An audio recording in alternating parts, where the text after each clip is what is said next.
President Obama will make his first official trip to Israel this week. Comments from Facebook. Israel and the U.S. have nothing to fear except fear itself. Israel is banging the drum for war with Iran to draw the U.S. into another Middle East war. If America is stupid enough to do what the Israeli government wants again, then the war that unfolds will not be like the Iraq War and will not be confined to the Middle East. Valerie Plum. It's tough to talk to someone who is shooting rockets at you all the time and has vowed to wipe you off the face of the earth. Terry Mayer. I've visited Israel several times. Initially, I was shocked by so many people carrying guns and the paranoia. Old smashed tanks litter the roadways. Everywhere, there is evidence of war. Israel appeared to me to be a nation suffering from PTSD. I saw the very same thing in Palestinian communities.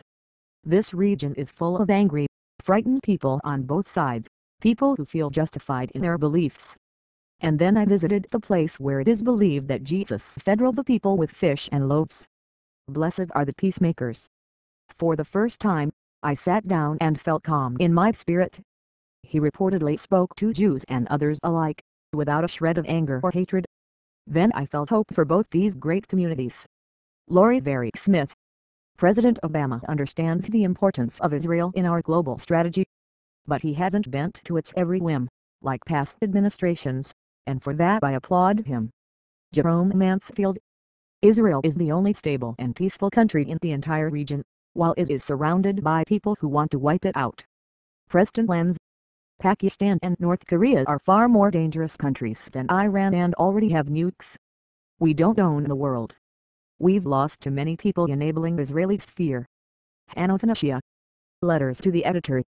President Obama is making his first trip to Israel since becoming president. He visited as a candidate and said all the right things to the Israelis. Since then, a lot has changed.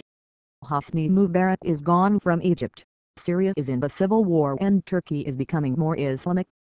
Throughout all this, Israel has remained a stable and loyal ally of the United States. Because of the chaos of the so-called Arab Spring and the uncertainty that we now face, it is important for Obama to demonstrate to our ally that the U.S. will not waver in support of the Jewish state. He can start by letting the Palestinian leadership know that incitement to violence by the Palestinian Authority will lead to a reduction in economic aid. For too long, the U.S. has looked the other way. Obama needs to remind President Mahmoud Abbas that American aid is conditional on his willingness to negotiate with Israel a final settlement, and he endangers that aid by refusing to bargain. Finally, Obama needs to make it clear to Iran that Israel and the United States stand together in opposition to the Iranian goal of attaining nuclear weapons. Gilstein, Apis, California. Whether Iran already has the nuclear bomb in its arsenal may be questionable, but assuredly based on its collaboration with North Korea, it could have access to one. North Korea has been responsible for transferring the technology for nuclear bomb preparation and long-range missiles to Iran. Whether one of North Korea's nuclear bombs has been transferred as well to Iran is questionable, but certainly Iran is not far away from being, or perhaps already is, a nuclear power. Nelson Aarons, Silver Spring, MD.